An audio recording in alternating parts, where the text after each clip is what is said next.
Hello, I'm Joan Mansson, and thank you for following my vlog. Today I'll be sharing with you a technique of glazing a graphite drawing of mine with colored pencils. It's based on the idea of grisaille, which is a French technique, and it was originally done in shades of gray, and then in time glazes were added, and that was what grisaille was defined as.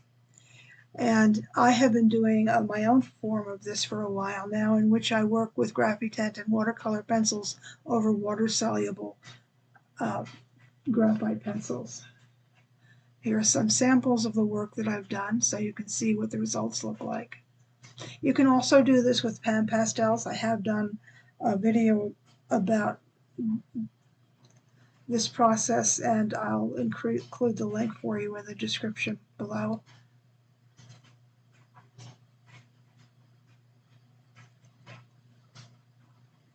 It really was a lot of fun. I created beautiful graphite drawings with the water-soluble graphite and just used the watercolor pencil lightly over them, and then of course added water to deepen the colors, and they worked beautifully.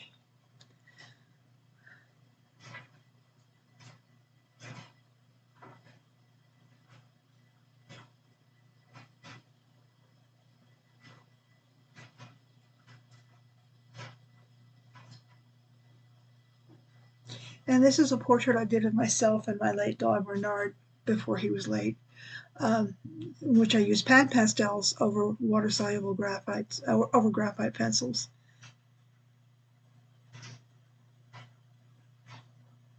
So I'm glazing graphite with colored pencil, also color pencil over graphite.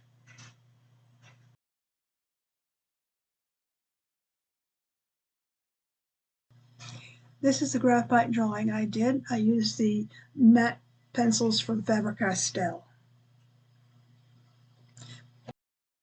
This is the image that I worked from. And I already started with a rose color red from Fabercastel. I used Fabercastel Polychromos pencils. And I'm just lightly coloring. I color and I blend with the stump, and sometimes I blend with the Derwent blending pencils. I sort of work back and forth until I see what I want. This is a limited palette, not too many colors were necessary.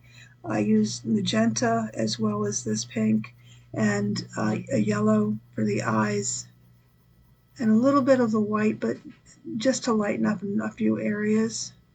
And of course I used black, and I used indigo. And those were for the beak.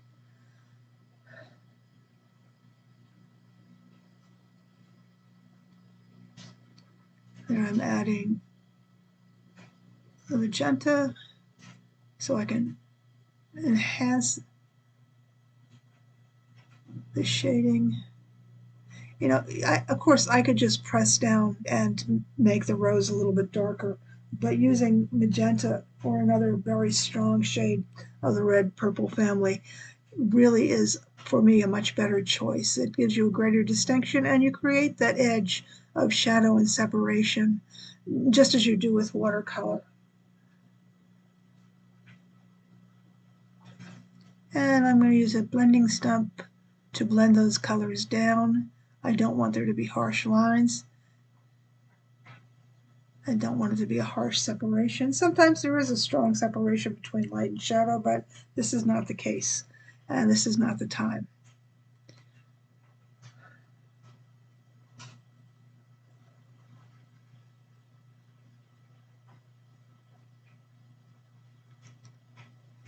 I'm careful to follow the direction of the feathers in doing my coloring. And because I'm not using a water-soluble coloring pencil, nothing is smeared. That's why when I was doing grisaille or glazing with watercolor pencils, I only did it over water-soluble graphite. I was a little afraid I would blur the drawing underneath rather than making it part of my image. I didn't want to make little areas of mud. Now that may not have happened, it just happened to be my fear. So I went with it in creating my technique. Now you can get packages. There is at least one company that makes a kit where you have colored pencils and a reference photo and a grayscale image that as one from a coloring book on a very good stock of paper, and you just glaze with your color pencil over that. Now I haven't seen the paper. I do know that it's Stonehenge, which is really an excellent paper, and I use their products for a lot of my watercolor work and watercolor pencil work, and especially for my pastel work.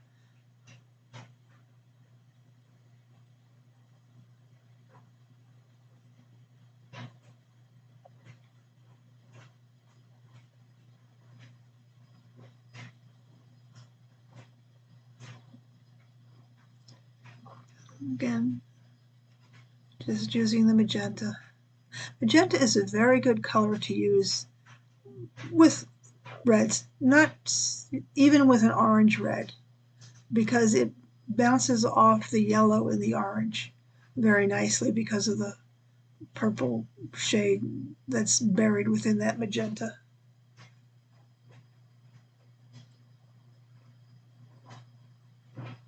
And when I'm doing shading for anything in the orange or red family, I always test the magenta first. Sometimes it works better with a blue or a real purple, but the magenta for me works most of the time. And I'm blending the colors in with a Derwent blending pencil. I'm still not, I think it's good for small areas. I don't like it for larger areas. I don't think it covers completely and does the blending that I want it to do with large areas, but it certainly works fine for smaller areas like this one.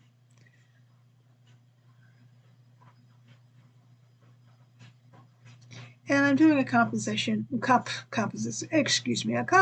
of short lines and little circles, because I do want to color in the area and not leave white, but then the blending stump helps me to cover anything I might have left uncovered. But again, I'm trying to keep in the direction of the feathers. Now I could have, while working, created greater detail in those large feathers, giving more detail to the quills, but I chose not to.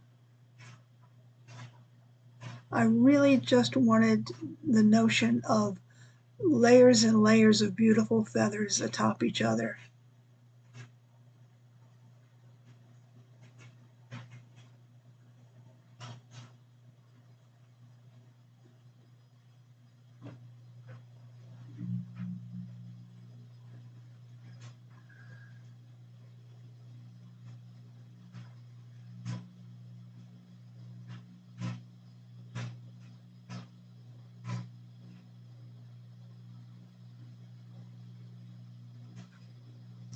If this is something you're interested in doing, I do have an article.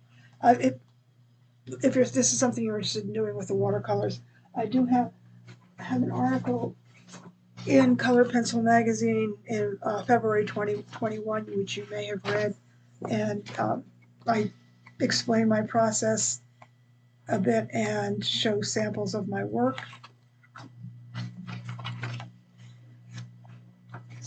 Some of which you've already seen here.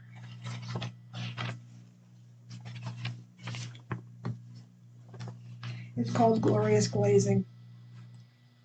And I showed stages of my portrait of Renard, the cute little red puppy with the paw over his nose. And for those, I use Fabercastel water-soluble pencils and Fabercastel watercolor, Albrecht watercolor pencils. And I still have some of those in case I want to do that again.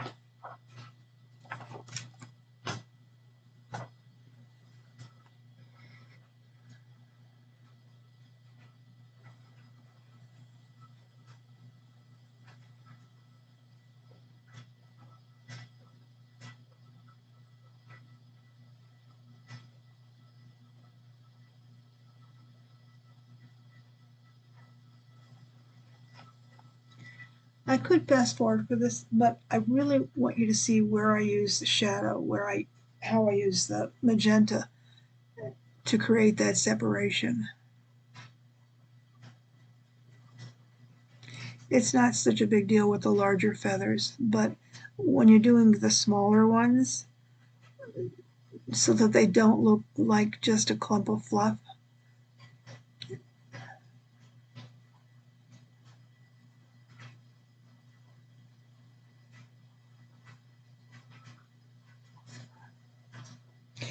I could have used a salmon color for the feathers, which I didn't, and if you can catch the flamingo in the left corner there, you can see that that color is sort of salmon colored. But I really just like the notion of a pink flamingo, and that photograph does beautifully display the beautiful diet of a flamingo that gives them their color. That is the shrimp, and that is closer to the color of a shrimp than what I'm doing. But I like this. And I'm blending those in. I like to have a nice, easy transition from light to dark.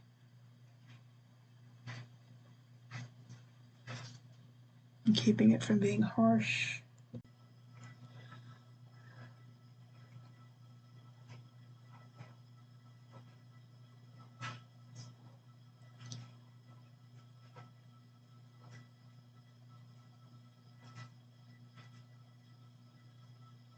The paper stumps work well for me with the colored pencil because I can apply more pressure than I can with a soft tool or a cotton swab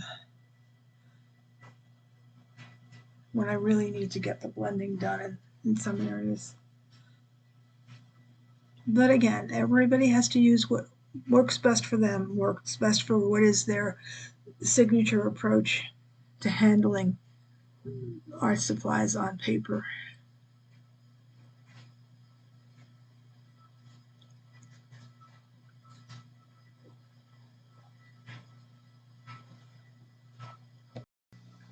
Okay, and I've sped up this section. I'm working on the larger wings, and it's pretty easy to see what I'm doing, adding the pink and the magenta back and forth, and then blending them in with the stuff. But I thought I would speed that up for you a bit. So, and again, the process is the same for the large feathers as it is for the smaller feathers around the neck and shoulders.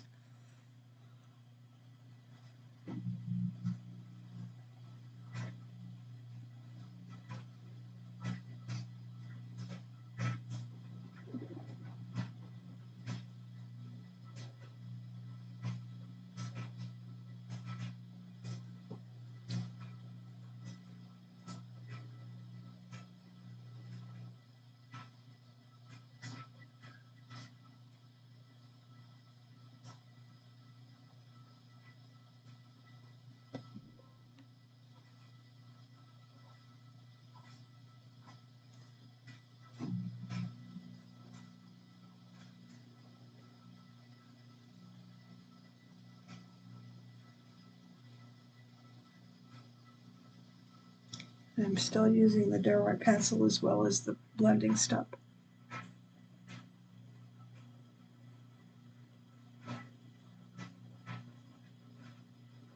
I had for a while worked with colored pencils, did a few pieces with it, but I really don't enjoy colored pencil as much as I did enjoy the watercolor pencil. I do like the colored pencil in the process of the grisaille or the glazing.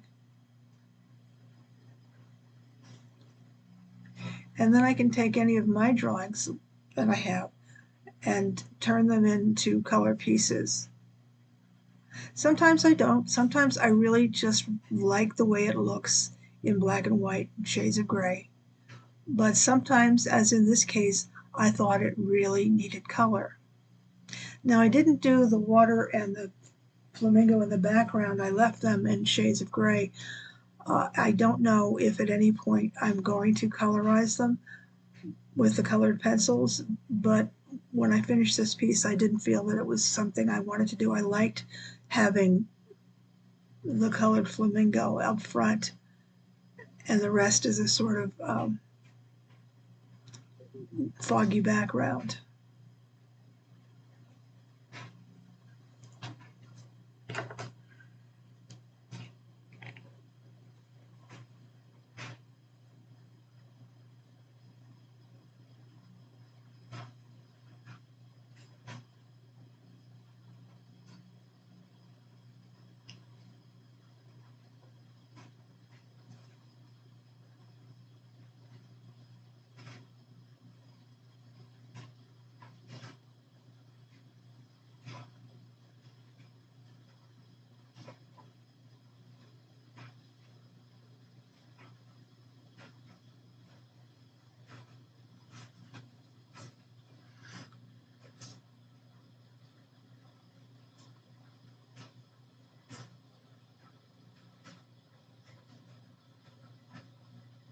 Those blending stumps work beautifully, and they really aren't expensive.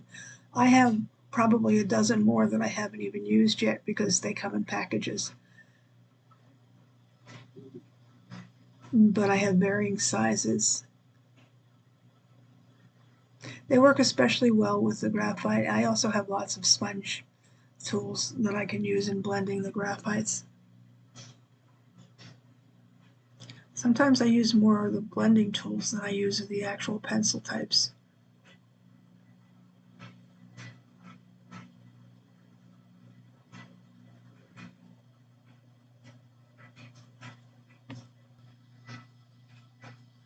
Okay. I'm going to give the large rings a rest for right now and begin working on the head and neck. Again, same colors. You can see that my bird's eye is complete. And I'm just following the direction of the feathers. Just moving lightly back and forth with the side of the pencil, which is why having those long sharpenings are very helpful.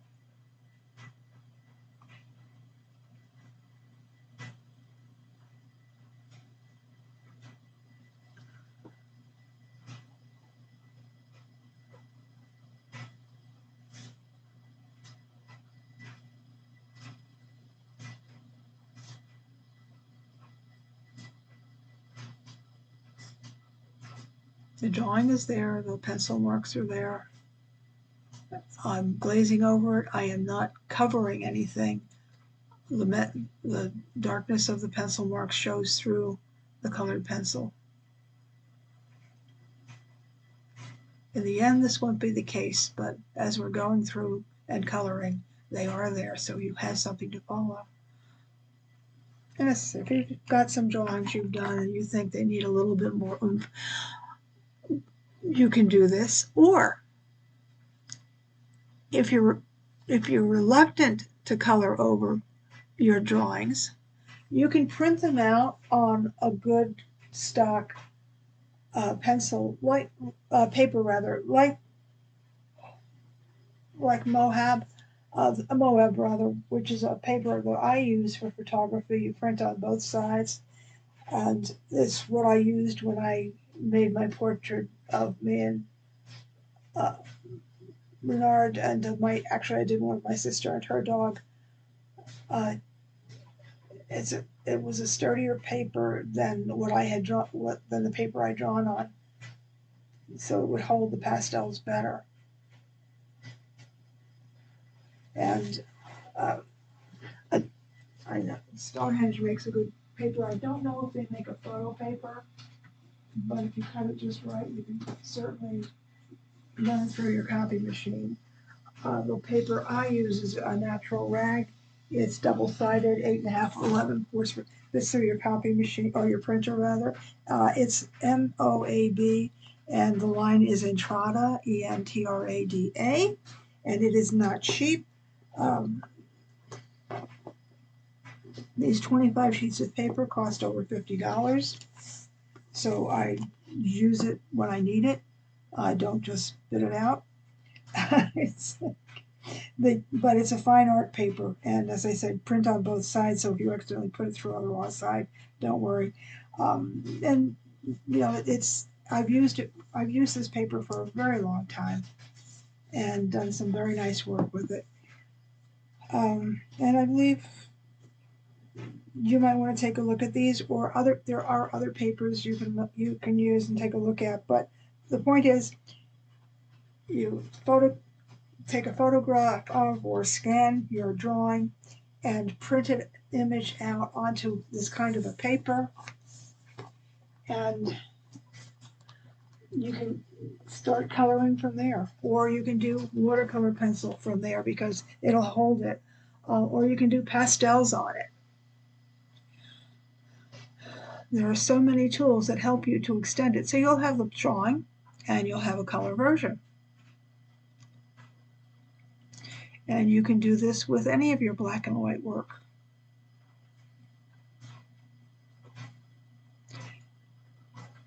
Now I know that's expensive, and I ask you not to let that frighten you, because you only print out one sheet at a time. You're not going to run 50 items out. You print out one sheet at a time and you work on it. And if it didn't work, you can turn it over and print on the other side.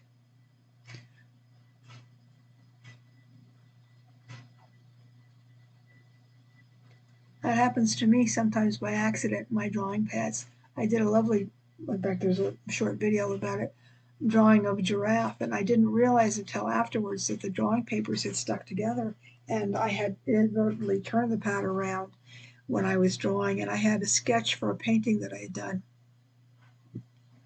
on the back of that giraffe. So if I sold it to somebody, they technically get two things for the price of one.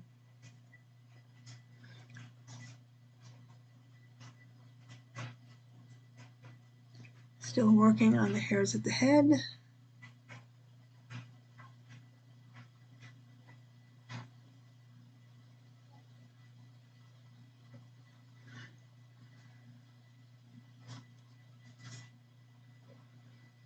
The dark spots between the little feathers are fixed with magenta, and I'm blending in.